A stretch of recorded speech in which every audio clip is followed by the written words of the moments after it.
Roughly 60% of high-mileage Japanese cars sitting on used lots right now carry one of three hidden failures that buyers almost never check before signing the paperwork. I'm talking about the 200,000-mile Camrys, the 230,000-mile Civics, the Tacomas with $250,000 on the clock that everyone swears will run forever. And here's the part that should make you pause before your next test drive. Those three failures aren't always loud. They aren't always obvious. They hide behind a freshly washed engine bay and a recently shampooed interior, and the seller often doesn't even know they're there. By the end of this walkthrough, you'll know exactly how to find them in under 20 minutes with tools that cost less than a tank of gas. Let me clear up something first, because the internet gets this backwards constantly. 200,000 miles on a well-built Japanese car isn't the danger zone. In many cases, it's the sweet spot. Think about it this way.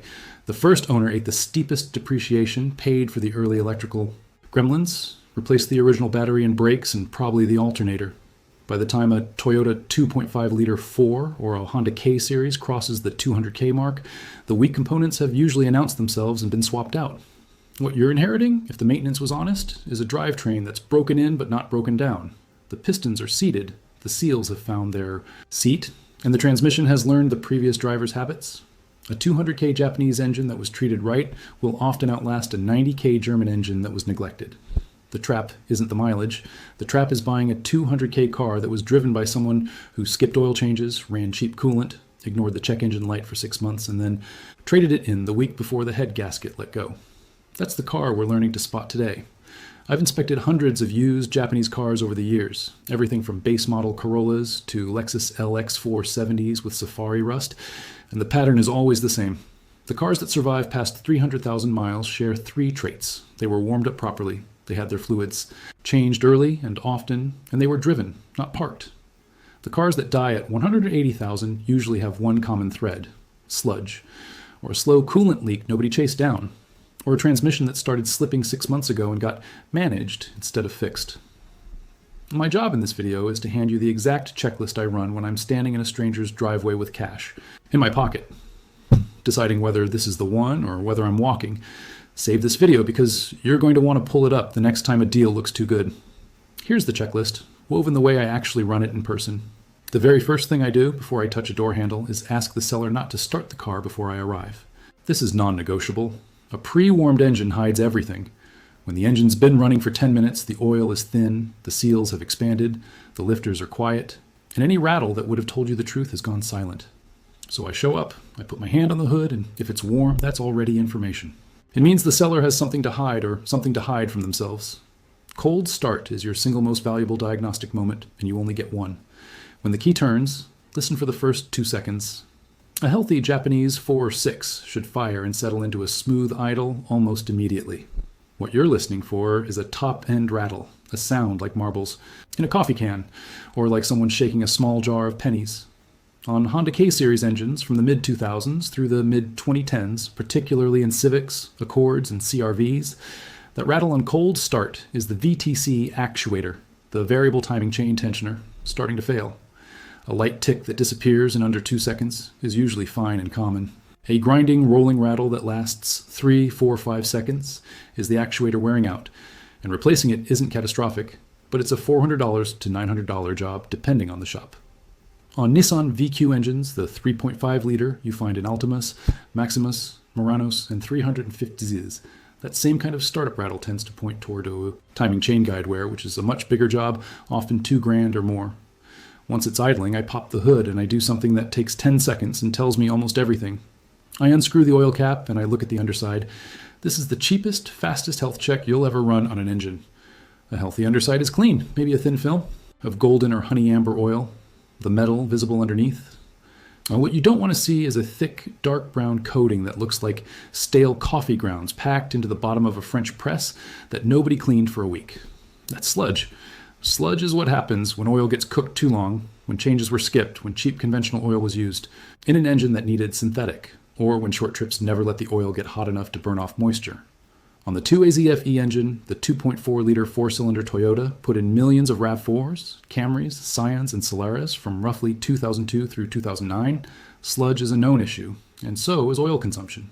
These engines can burn a quart every 1,000 miles in their later life, and the previous owner may have been topping it off rather than fixing it. If you see what looks like pancake batter that got left out on the counter overnight, sort of beige, sort of foamy. That's a different problem entirely. That's coolant getting into the oil, and it usually means head gasket. Same check goes the other direction. Pull the coolant reservoir cap, or carefully look into the radiator if it's cold, and you're looking for a clean coolant color, whether that's pink, green, or orange, depending on the brand. If you see an oily sheen floating on top, or if the coolant looks rusty and chocolatey, you've got cross-contamination, and that car needs to come off your list. Subaru four-cylinder boxer engines from roughly 1999 through 2010, the EJ25 in particular, have a well-documented head gasket weakness. If you're looking at an Outback, Forester, Legacy, or Impreza from that era, and the head gaskets haven't been replaced with the updated MLS gaskets, factor that into your price. Now we go driving. And the most important stretch of road you'll find is a quiet street where you can hit 35 to 45 miles per hour and let the transmission decide for itself when to shift. You're not flooring it, you're feathering the throttle, letting it upshift naturally, then easing off and feeling the downshift. A healthy automatic, whether it's a conventional Aisin in a Toyota or a Jatco in a Nissan, should hand off between gears with a smooth, almost invisible transition. What you're feeling for is hesitation, a flare in the RPMs without forward motion, a hard clunk on the 2 or 3 shift, or a slip where the engine revs up but the car doesn't accelerate proportionally. Nissan CVTs, the continuously variable transmissions in Altimas, Rogues, Sentras, and Muranos from roughly 2007 onward, are the single biggest red flag in this entire category. If you feel any shudder at 35 to 45 miles per hour, any whine that changes pitch with speed, or any judder when you press the accelerator from a steady cruise, that CVT is on borrowed time, and replacement is often more than the car's worth. Stick with the conventional automatics if you can. A few more checks while you're moving. With both hands lightly on the wheel, find a smooth piece of pavement and listen. You're listening for a faint clicking that speeds up with vehicle speed, which would suggest a CV joint going bad. When you get back to the seller's driveway before you shut it off, drop it into neutral and gently rev the engine to around 2,500 RPM and let it settle. Watch the engine from the side, through the open hood. A worn motor mount will let the engine rock visibly side to side, almost bouncing in place. 2 of 3 worn mounts is normal on a 200K car. All 4 torn is a sign the previous owner was hard on the drivetrain, or that one of the mounts failed and stressed the others. Mounts are usually $300 to $700 to replace, so it's negotiation ammo, not a deal breaker. Now, here's a trick most buyers don't know. Pop the hood again, find the AC compressor on the front of the engine, and have the seller turn the air conditioning to maximum cold. You should hear a soft click and see the center hub of the compressor pulley start spinning with the belt. If it clicks repeatedly but doesn't engage, the clutch is failing. If it never clicks at all, the system is probably empty, which could be a $150 recharge or a $100 to $500 condenser replacement, and you won't know which until a shop pressure tests it. On high mileage cars in the South or Southwest where AC runs 8 months a year, this is a real cost to account for.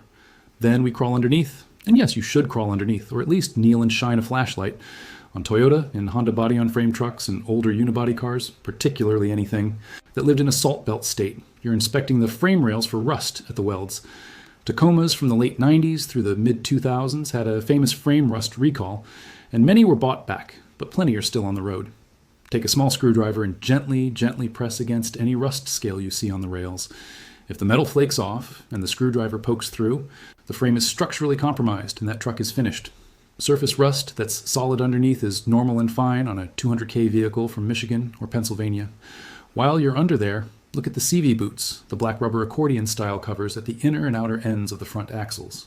They should be intact, with no tears, no grease, slung onto the surrounding suspension components and no cracks.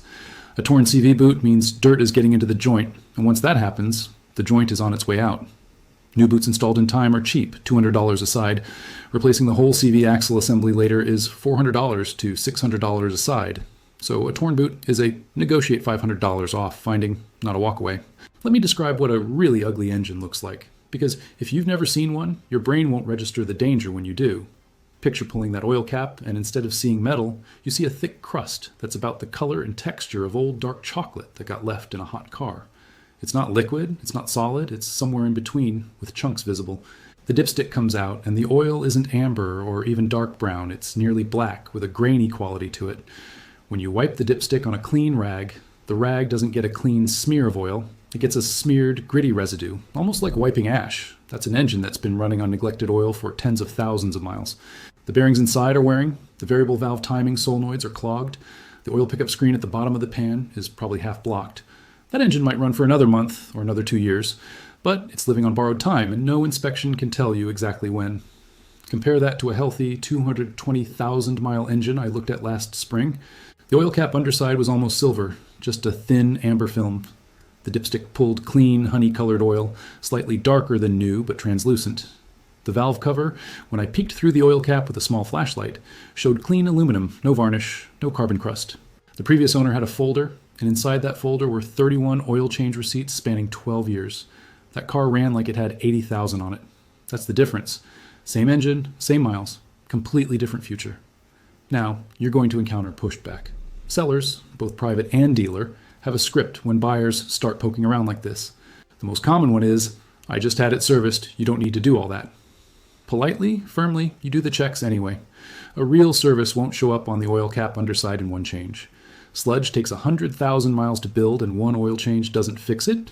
The second one is, "Why don't you start it up first? I already warmed it for you." That's exactly what you don't want.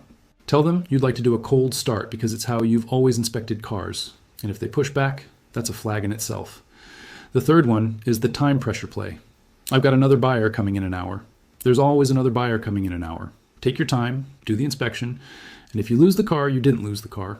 You avoided someone else's problem. If you want to step up your tools, here's how I tier it. The cheapest useful tool is a basic OBD2 code reader, around $25, that plugs into the port under the dashboard and pulls stored and pending trouble codes. Even a cleared computer will start logging new codes within a few drive cycles, and that tells you something. Mid-tier, around $80, gets you a Bluetooth dongle paired with a phone app, which gives you live data, fuel trims, misfire counters, and freeze frame data from past faults. Long-term fuel trims above plus 10% on a high-mileage Japanese engine usually suggest a vacuum leak or a tired oxygen sensor. Shop-grade scanners that read transmission and ABS modules run several $100s and aren't worth it for a single purchase, but the $80 Bluetooth tool punches well above its price. Let me give you the simple decision framework I use. Walk-away findings are these. Chocolate milk oil cap, walk away. That's head gasket and the car is done. Cold start rattle that lasts more than 2 seconds and doesn't quiet, walk away. You're looking at timing chain or actuator work that may not pay back. CVT shutter between 35 and 45, walk away, especially on Nissans. Frame rail that perforates when you press it, walk away, no exceptions. Visible coolant pooling under the car after a 20-minute drive, walk away. Negotiation findings are different. Light sludge, no chocolate milk. Get the seller down $2,500 to $2,000 because you'll be doing a series of oil changes with engine flush over the next year. Torn CV boot, $500 off. You've got a clock to beat. 2 worn motor mounts out of 4, $400 off. AC compressor clutch, slow to engage, $300 to $600 off depending on climate. 2 AZFE Camry or RevAl4 that's burning oil slightly. Only buy if you're willing to top off and only if the price reflects it. Otherwise, pass and find a 2GR or 2AR engine instead. The one I get asked about most is the high-mileage Tacoma, the Land Cruiser, the 4Runner. Body-on-frame Toyotas from the 2000s and early 2010s, properly inspected and free of frame rot, will often outlast their second owner. The drivetrains are bulletproof in a way that's almost embarrassing for everyone else. The catch is rust, and the catch is finding one that wasn't beaten on by a contractor. A garage-kept 4Runner with 240,000 miles and a maintenance binder is worth more than a 90,000-mile crossover from any other brand in my experience. Pay the premium when you find one. The math works out in 5 years. If this checklist saved you from a bad buy, or if you've got a model you want me to break down next, drop it in the comments. Tell me what you're shopping for, year and model, and I'll tell you the 3 things to check first on that specific car. Save this video to your watch later list so you can pull it up in someone's driveway before you hand over a check. Before you make any final purchase decision, get a pre-purchase inspection from an independent mechanic who knows the brand. This video is a buyer's guide, not a substitute for hands-on diagnosis. Drive safe, buy smart, and I'll see you on the next one.